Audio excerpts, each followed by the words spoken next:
Konbanwa mes amis, tous les yokai ne sont pas forcément mauvais.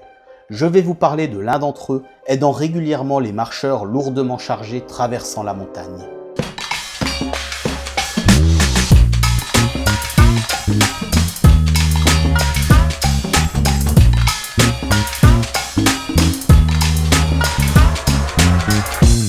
Au fin fond des montagnes du pays Enshu, quand les feuilles ont pris leur couleur d'automne, apparaît souvent Yamaotoko, l'homme de la montagne. Il lui arrive d'aider ceux qui portent une lourde charge sur le dos jusqu'au village. Il n'a pas de maison, il arrive toujours seul, personne ne sait où il habite, et il refuse l'argent qu'on lui donne. Mais si on lui offre du saké, il apprécie. Il ne comprend pas la langue humaine, mais il suffit de lui expliquer avec des gestes, comme si on parlait à quelqu'un un peu dur d'oreille. Il ne mesure jamais moins de 1,80 m et les grands peuvent faire plus de 6 mètres.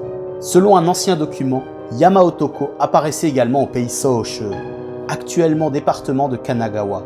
Là, il était nu, seulement vêtu de feuilles ou d'écorces d'arbres.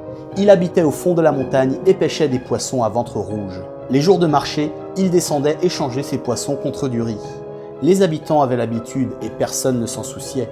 Quand il avait réglé ses affaires, il repartait directement chez lui. Un jour, quelqu'un voulut le suivre, mais c'était impossible, car il empruntait un chemin très étroit à flanc de falaise comme les oiseaux. Le seigneur d'Odawara avait formellement interdit de lui tirer dessus ou de l'agresser. D'ailleurs, puisqu'il ne faisait rien de mal, personne ne songeait à l'embêter. Parfois, on aperçoit les traces de pas de Yamaotoko ou ses excréments.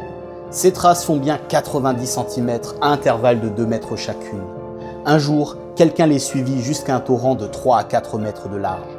Les pas continuaient sur l'autre rive.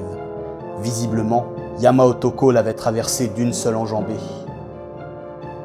Oyasumi minasan.